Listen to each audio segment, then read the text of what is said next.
Order! Order! You are an incorrigible delinquent at times. Behave yourself, man!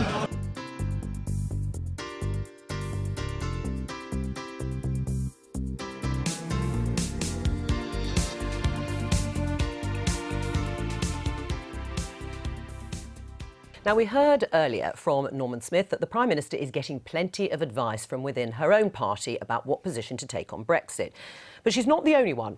Labour leader Jeremy Corbyn is also being pressed by some within his own party to come out in favour of a much closer relationship with the EU after Brexit. Have a look at this. What is going on is that the leadership is waiting to see if public opinion moves in a particular direction, and they're looking at polling and focus groups. Whereas I'm saying, I would argue, in the end, you've got to lead and make the argument for your values. I don't want to be a rebel. I want our party to lead, to seize this opportunity to demonstrate that, in contrast to this wretched government, we can live up to our national responsibilities and our internationalist heritage. Both government and opposition parties are finding it hard to agree a way forward. So a referendum on a new question about the future relationship may become unavoidable. The question is whether or not Jeremy Corbyn, John McDonnell and the Shadow Cabinet are going to lead us to a position where we can defeat the government. And, you know, call me old-fashioned, but I do think it's generally in the interest of the opposition to beat the government on votes. We're joined now by Alastair Campbell. He's former Director of Communications to Tony Blair. He's Editor-at-Large of The New European, and he's found time to write a new novel about football and terrorism in the 1970s. And, of course, Angela Smith is still here. I don't know if you're working on any novels, but anyway, that's a subject for another time. Therapy. Cathartic it may be. I think I'm living in a novel at the moment. You're not alone. The same subject kept cropping up there in that those various clips from Labour politicians lead. Why don't your own MPs and peers think the party is doing enough to lead on Brexit? Yeah, I think we are doing enough to lead on Brexit. And but they're not convinced. Well, let's see what happens in the House of Lords and the work we're doing at the moment and what's happened in the House of Commons. We haven't got the parliamentary arithmetic in the House of Commons at the moment. The Tories, if you look at the Article 50 amendments, were able to persuade their own people to support some voting down our amendments. But I think there are some key issues coming up that are going to go back to the House of Commons that are key Labour Party policies on dealing with this. Things like the transition period, like the Henry VIII powers. When people have talked about bringing back control to the UK, what we're seeing in this bill before us at the moment is bringing back control to government ministers. It's unacceptable. So there's issues like that, and also the Charter of Fundamental Rights.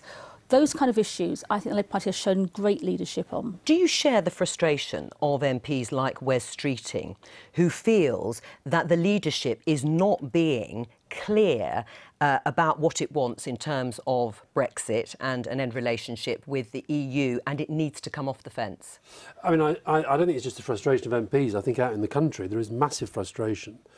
And I agree, by the way, I think, Angela, I've followed a lot of the Lords debate, and I think there's a lot going on in the Lords that hopefully will change this process. But I think in the Commons, the fact that yesterday Jeremy Corbyn, yet again, Prime Minister's questions, cannot bring himself to challenge them on the single most important issue facing the country, the fact that millions and millions of people are genuinely concerned that with both government and opposition effectively saying, handling it differently, but this is happening, that I think that people are feeling very frustrated that Parliament isn't actually reflecting the debate in the country. Well, what do you say to that, that Jeremy Corbyn doesn't, and in fact very rarely brings up the issue of Brexit or our relationship with the EU in the Commons? Well, he does bring up. There's been a number of times that questions he has. We didn't this week, but there are other issues. And one of the, I think, the great tragedies of Brexit is the other issues that the government should be focusing on, like dealing with the housing problem, dealing with the health service. Don't get aired. He has to do that as well. Even when he does that, the reason why the government is failing on things like health and housing and crime and all these other things is because they're totally consumed on sorting out their own problems on Brexit. And Jeremy Corbyn just doesn't challenge Theresa May over it. I think it's perfectly evident, and the Labour Party as a whole, but Jeremy and Keir Starmer have really been putting the pressure on the government to say what your policy is, because the government... But what about the Labour's policy? Well, no, hang on. I take this back. We've got the Cabinet today meeting to decide what their policy is on Brexit. Theresa May wants people round the table to say what their policy is. She can read the newspapers. Every single Cabinet member seems to be having a different position in the Sunday newspapers. If you have a situation, I don't think I've ever known a government quite as shambolic as this one. Every day I pick up a paper, I turn on the news, the Cabinet is meeting to decide the strategy on Brexit. They've been saying it since June the 24th, 2016. They haven't got one. Labour should be ripping them apart. Well, and let's talk about that, because actually a YouGov poll, Alastair, which you've probably seen, says that if Labour were to come off the fence on Brexit, it will lose support whichever way it goes. I know it's a poll, but it is quite interesting because you could say, actually, Labour are playing a strategic blinder here, because by being opaque and by focusing on the government, they've actually managed to hold the support they've got. I'll admit that at the last election, I thought we would get punished for appearing to be a bit Leave, a bit Remain, and it doesn't seem to have happened. Right. But there's something more important going on. This is happening. And I think that leadership ultimately is about facing the country up to the biggest issues. And there's a real danger. The government's strategy appears to be, we've got to get out come what may, whatever the cost. Labour's strategy appears to be, we're going to do that as well, but we're going to do it in a better way. I think that's a little unfair, Alastair. I think that's unfair. We've been quite clear. No, I voted Remain. We campaigned for Remain. Our official Labour Party policy was to remain. Sure, but since the referendum... Since the referendum, what we've said is that the benefits of the single market, for example, and the customs union, where benefits have been in the EU. As we leave, we don't do what Theresa May has done and said, right, we're not negotiating, we're ruling that out, we don't want any part of it. We've got to negotiate what our position is if we're leaving. We've got to negotiate. Now, that's where the failure of government lies, that their negotiating strategy from the very beginning has been to rule out the very things that actually the public didn't have a say on. Right, but that's saying that you want to be clearer then about remaining in the single market and the customs union. Well, we've been clear. We said that during the transition phase, where these things have been negotiated. Yeah, but that's transition. It is, but on the exact same policies as now. What the government can't do is just rule them out and not look at the evidence to say this is dangerous policy they're taking. They're taking the economy to a cliff edge, and I think the government has to take responsibility. If we're in the position we're in government, we'll have those negotiations on a completely different basis. But Alastair Campbell has said recently in the last few weeks, Brexit will happen and it will be a disaster. Do you accept that you now are part of something that Alastair Campbell views you're pushing through a disaster? We're not pushing through anything. We're not in charge of these negotiations. The government is. If we were doing the negotiations, it would be completely different. We would start from a different point at the very beginning. We wouldn't be ruling out these things that the government rule out. One of the reasons I think, for example, that people talk about public opinion isn't shifting. Well, it's not, though, is it? I mean, the polls don't show that. No, but if you've got the government and the opposition and most of the media effectively saying, done deal, can't revisit it, can't go back on it, then that debate doesn't get reopened. Jeremy Corbyn could be leading this, but he doesn't want to. I think the difference on public opinion is the government doesn't want to give information, and every time, and Keir Starmer... Well, hang on, but let's talk about Labour. No, the point I think is really valid. We say public opinion not changing, partly because the public opinion is not getting information. Whenever the government does an analysis or an assessment of the economy, they try to hide the information, I think it is changing, by the way. And it has to be dragged kicking and screaming. I think what is clear is nobody wants the kind of extremist Brexit that Jacob Rees-Mogg and others have called. Angela Smith, you, throughout this interview, with all due respect, you've sort of criticised the process. You've criticised the government for the way they're handling the negotiations. And we would Alastair Campbell and Wes Streeting and Peter Mandelson are talking about a statement of intent, about what you want, about what the party is trying to achieve. There hasn't been much of that, has there, from Labour? The statement of intent, I think, that Alastair wants and Wes wants is to say we will remain in the EU. Right.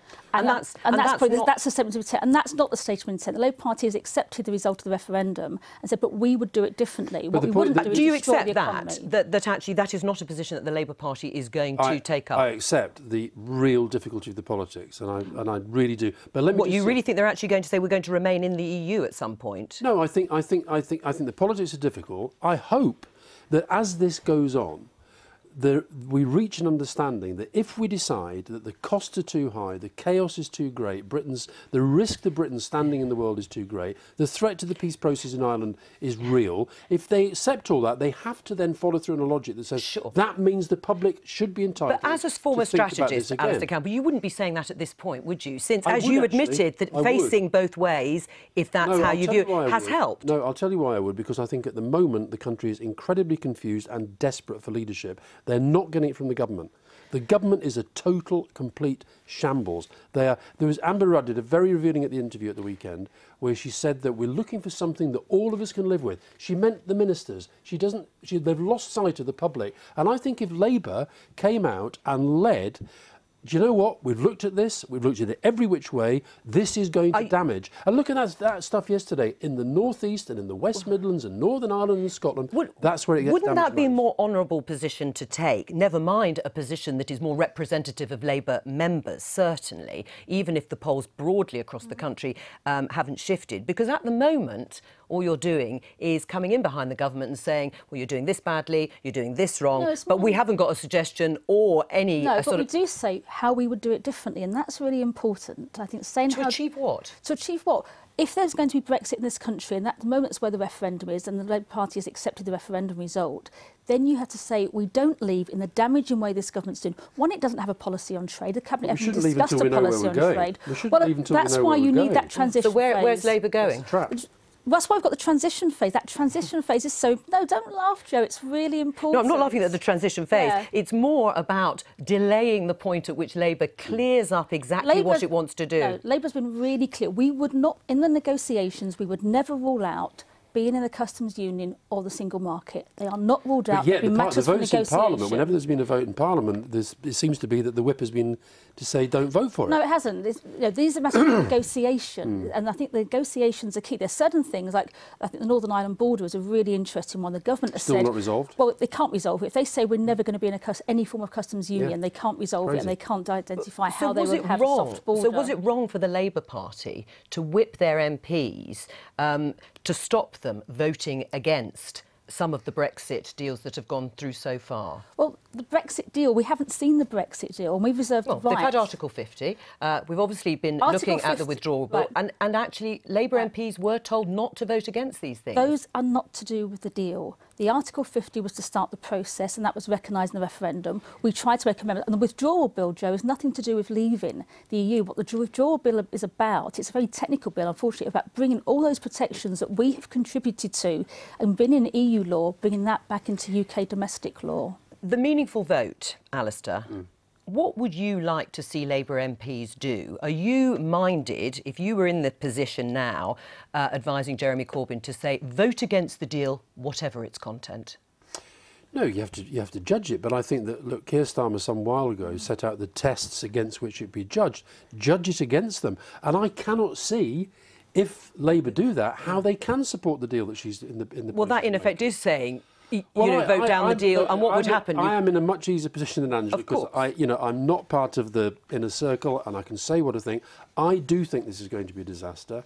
I think there is a danger that we're helping the government facilitate this disaster, because they are not being held to account, I think, in the way that they should be, particularly in the Commons, where Theresa May seems to go to Prime Minister's questions week after week, and she'll get health and she'll get fired. That sounds like unusual praise from the House of Lords from you, Alastair. Right, but finally, Alastair Campbell is saying you are not holding the government to account in the way that you should or could be. I think we are holding the government to account. They should be being run ragged at the moment. They are run ragged. They look ragged. It's not reflective. They are being run ragged. You look at the polls don't indicate you're going ahead of them. The polls don't indicate that. It's not about the polls. What should we do for the country? I think the government is under pressure. And if you look, they've been forced to provide information and publish information they've tried to keep secret, showing how damaging Brexit, as they want it, will be. But that should lead us to say we don't want this to happen. When it's we 13, don't want that hard Brexit to whack happen. On growth in the North East, which voted leave. We've got to go out, I think, and say to these people, look, we know why you're angry. That's what we're going to address, but we're not going to be able to do it with this hard Brexit. Alastair Campbell, thank you. Thank you.